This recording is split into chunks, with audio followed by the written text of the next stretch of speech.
कभी सोचा है कि इंडिया में ई स्पोर्ट्स का फ्रैंचाइज मॉडल क्यों फेल हो गया?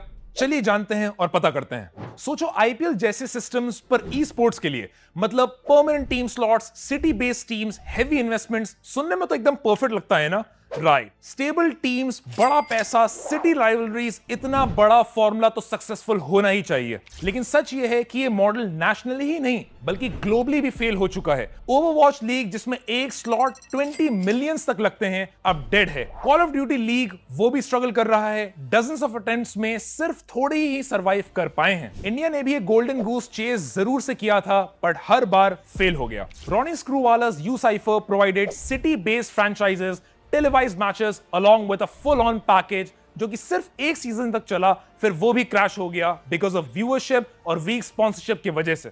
Sky sports masters 2023 8 CS:GO teams को 2 करोड़ का प्राइस पूल रख रही थी जो कि सिर्फ एक सीजन बाद ही वो भी खत्म हो गया। और रिसेंटली क्राफ्टन का BGMI franchise league 2025 complete teams एक IPL स्टाइल ओनरशिप लाया था, लेकिन मल्टीपल स्लॉट्स के लिए बायर्स भी नहीं मिले और वो भी कैंसिल्ड हो गया। अब सबसे बड़ा सवाल यह है कि why did e sports franchise model failed? UCypher के केस में व्यूअरशिप सस्टेन नहीं हो पा रही थी टीवी कवरेज होने के बावजूद। स्काई ई स्पोर्ट्स के मामले में इकोनॉमिक्स ही नहीं चली 2 करोड़ के प्राइस पूल होने के बावजूद। और फाइनली क्राफ्टन के सीन में इन्वेस्टर्स खुद ही इंटरेस्टेड नहीं थे स्लॉट्स खरीदने में। सब फेलियर्स एक ही बात बोलते हैं, इंडिया अभी रेडी नहीं है फ्रैंचाइज ई स्पोर्ट्स के लिए। पर आखिर एग्जैक्ट प्रॉब्लम्स हैं क्या with the E sports franchise model?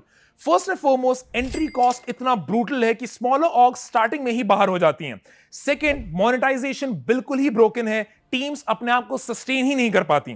Third is the weak infrastructure और लिमिटेड स्पॉन्सरशिप्स। और सबसे बड़ा reason is the cultural mismatch. India में लोग प्रेफर करते हैं the open merit based tournaments, ना कि क्लोज फ्रैंचाइज लीग्स। सो जब global giants with massive budget से इस मॉडल को सस्टेन नहीं कर पा रहे, तो शायद टाइम आ गया है एक्सेप्ट करने का कि ट्रेडिशनल स्पोर्ट्स का मॉडल ई स्पोर्ट्स में कॉपी करना एक जवाब नहीं है। Finally in the end, you are watching Outlook Respawn and I will see you all in the next one.